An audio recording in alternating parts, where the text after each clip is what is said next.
got Mikaylah Williams Kailyn Gilbert. Coach Mulkey will start with questions for the players, and then we'll finish it up with Coach Mulkey. Raise your hand and we'll get Mike to you.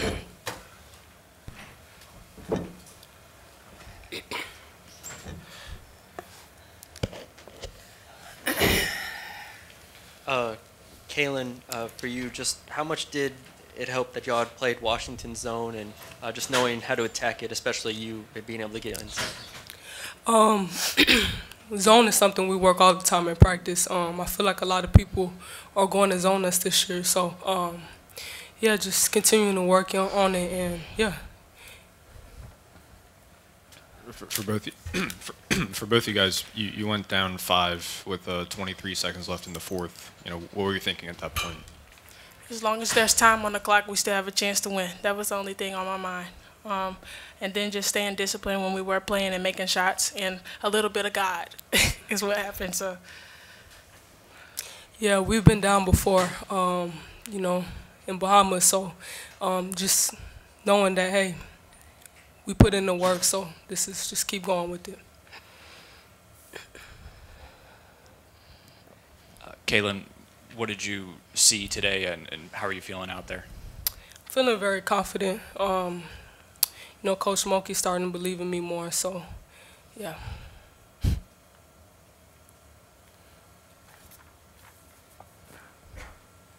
Mikaylah, for you.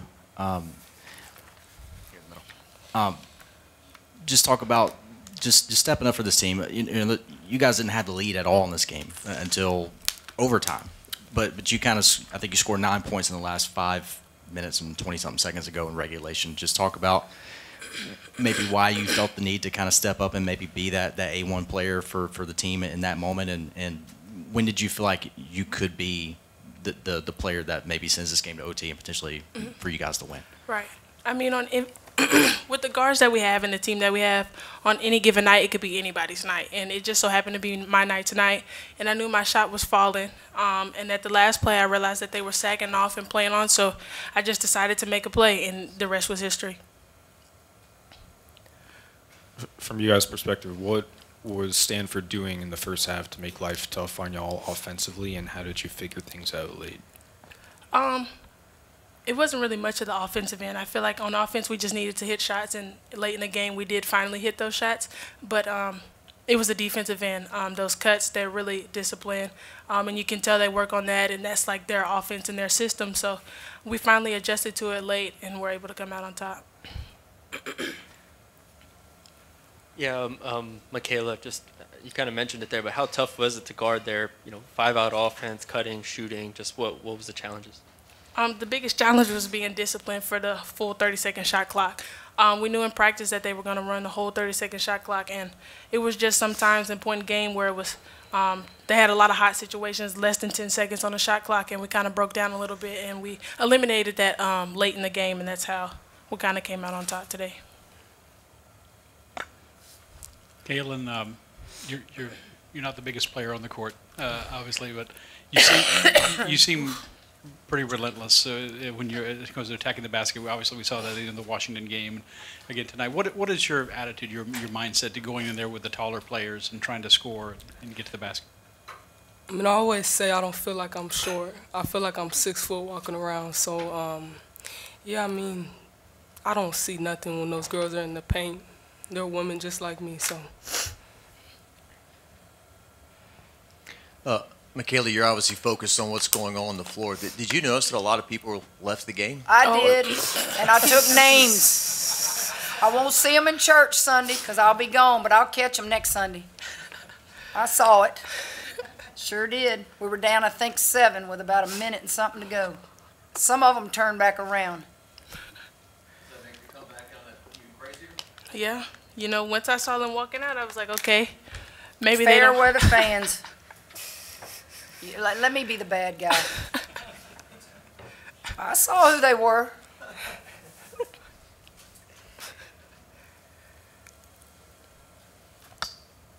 For both of you guys, just the huddle conversations in between quarters, during timeouts, maybe there in the second half, just what was Kim telling you guys? What was the assistants telling you guys? What were you telling each other to just stay in the game and not let it get away and again, just give yourself a chance?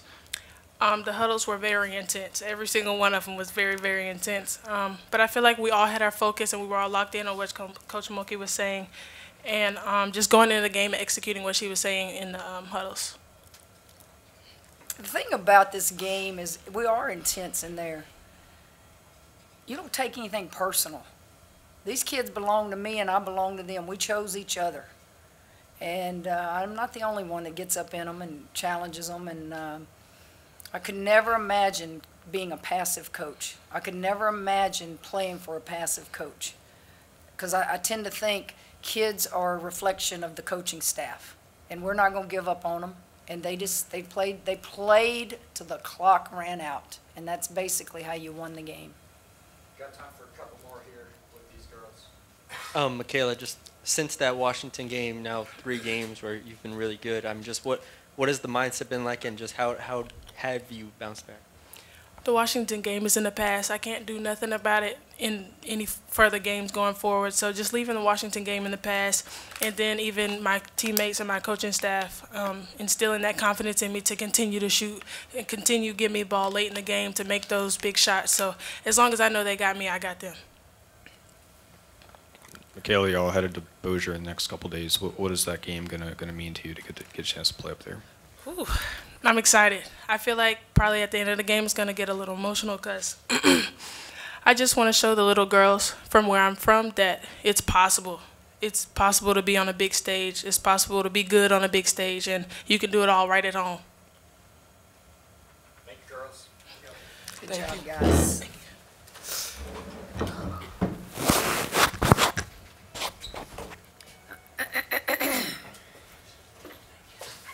Questions for Coach?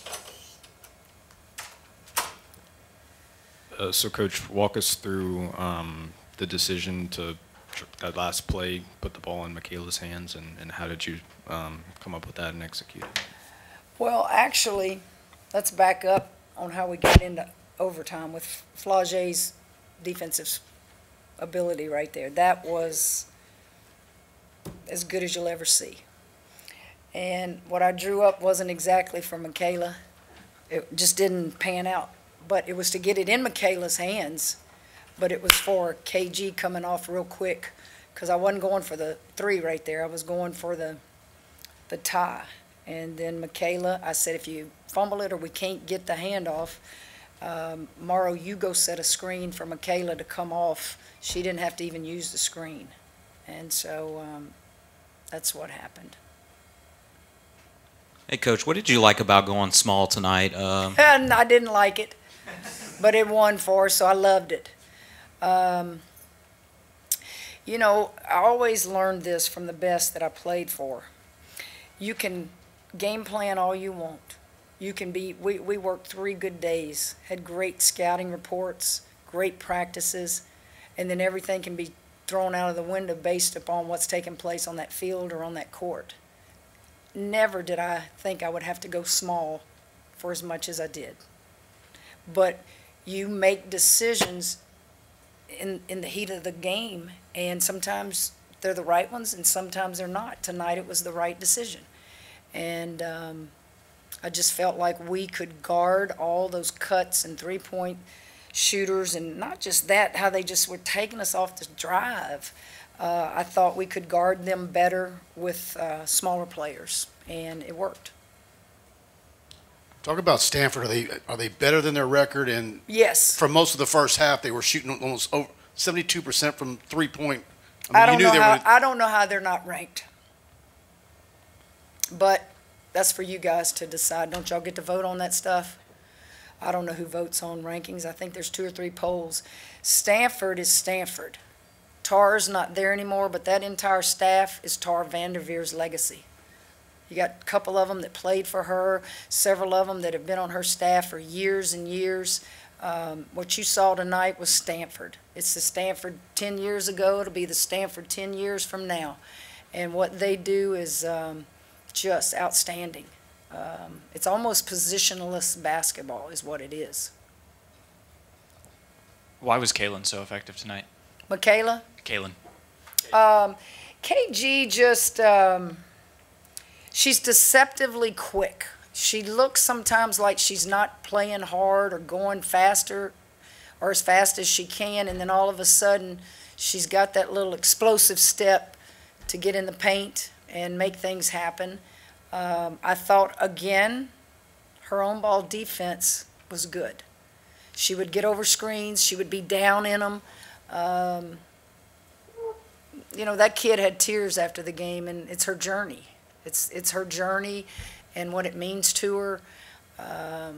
And we certainly are happy she's at LSU. I say that every press conference, but she listens. She wants to do good. And when you contribute like she has been for our team, she should have tears of joy. Yeah, kind of piggybacking off of that, it seemed like Kailyn in transition really just took the mid-range, and how much do you think that kind of helped, as well as just, you know, her decision-making and shot selection? Well, she doesn't take many bad shots. When we take off and we're trying to run the floor, you know, I think we charge a lot because we don't make the extra move to get by somebody. Sometimes they're in better position, and you need to take the mid-range. And I thought she nailed some mid-range shots, and she's pretty accurate. She's pretty accurate. Those two kids, if you look at their stats, I don't think they missed but 2 or 3 shots each. Now, you know, Morrow and Shy and Flage, they didn't shoot it exceptionally well. They hit, you know, big shots, but these two kids, their percentage had to be pretty good. They didn't miss many. Can you talk about how much attention Stanford played to Morrow, both defensively and offensively? Yeah, their defense, I couldn't tell. I'm watching 50 things going on at the other end, you know, when the game started, and is that a triangle and 2? Is that a box and 1? Is that just a straight 2-3? Is that a 3? Whatever they did, it flustered us, but it wasn't so much what they did defensively that was bad. It's what we could not stop defensively. We couldn't stop them. I mean, we were trying, but, you know, this one would cut, and then we'd be too far off, and she'd hit a 3. It was, and I'm going to have to go back and look at the film because, quite honestly, some of those possessions, they had to be switching and doing different stuff. So I would make a call, and you got to remember, I've got a small lineup in there, so that's unusual and that's uncomfortable for me as well as them, so you have to keep it simple. And it wasn't any great X's and O's that I drew up because they were in this, and you can't do that when you got kids playing out of position like Mikaylah. So you just put them in position where they can get a good look, they can defend. The small lineup normally hurts you on the boards, right?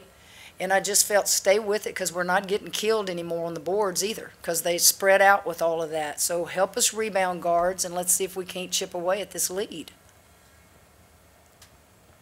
Yeah, Coach, you guys forced 15 turnovers. You guys only had 4. Just how important were those 15 turnovers at the end of the day?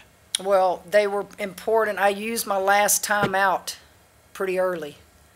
And I said, do I do it here? I've done it before where I've used it too early and regretted it.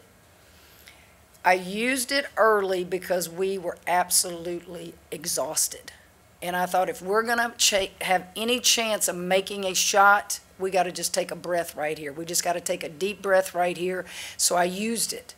And I just said, right now, you play as hard defensively as you can without fouling. I didn't want to foul when Morrow, they call that foul on Morrow. We were only down 2 or 3 at that point in the timeout.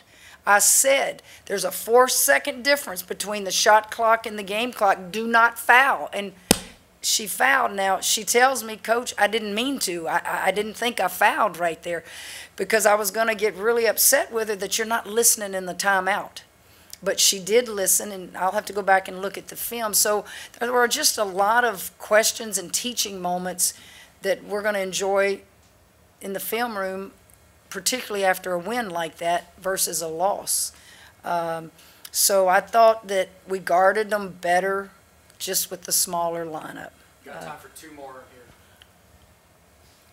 Kim, I know Mikaylah's accomplished a lot already in her short career here, but for you as her coach, what do you like about her in crunch time situations? What is it about the way she plays the game, and maybe it's her work ethic as well, but what is it about her that allows you to have that utmost confidence and trust in her in these types of situations?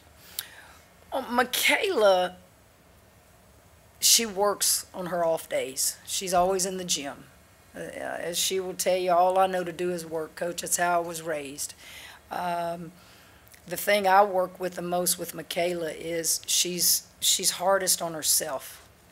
This game will humble you. This game will reward you. Move on to the next. She's a pleaser. She does not want to disappoint anybody, whether it's her parents, whether it's her coaches. And I tell her, you're not going to disappoint us. Your worst is still good for us. Your best is good enough for us. And I just think that some kids just have that personality that she thinks she ought to be doing this every game. And I have to remind her, they've got other players that can play too. And just keep plugging away, keep working. And you also play with great players, and y'all complement each other. Do you like these ACC, SEC challenge games? And also, can you talk about where Samaya's game's at right now? Well, I don't want to judge our post on tonight's game. So let's just flush that, because they didn't. Samaya had maybe 9 deflections when she was in there, and right now you don't remember that because you just think about the small lineup that I played. But she had some deflections there that were big for us. Samaya gave us all a scare the other night when she fell, but she's fine. Samaya is working extremely hard to get back to where she was when she went down in the Cayman, and she's not far away from that. Jersey has made great progress. Aaliyah is getting well and making progress. There was not a place in the game for post bigs tonight. There just wasn't. And what was the other part of your question? I don't know. Do I have to go on the road next year? We've had it 2 years in a row at home. I don't know. I don't think it automatically. Maybe I'll just go schedule an ACC team and say we're playing them here before they tell me where I have to go, right? That'd be smart scheduling, huh? I think it's good for basketball. I know the men are doing it, and I think it's interest before Christmas and before SEC and ACC schedules start after Christmas and after the bowl season for football. So I think it's interesting for the fans. Me, it's just another game. Let's go play. Huh? The Bossier trip, can you say something about that? Yeah. We leave Saturday morning. We'll come in here and we'll watch film on Grambling. I have to give them tomorrow off. And we're looking forward to going to Bossier. I know Mikaylah, it will be emotional for her. She's left her mark on this state with high school basketball, won her state championship, and there'll be lots of probably women's basketball fans up there more than just LSU fans. I hope to see some of my Louisiana Tech people. I know I'll see Grambling people. People forget when you live down here, there is another part of this state. People tend to forget that, and there's great institutions in the other part of our state. And I'm just glad that we can take her back home, and then before Christmas we take Morrow back home to Chicago. And we're working really hard to try to get Flagey close to Savannah. It's not easy scheduling, but we sure try to do it. Okay?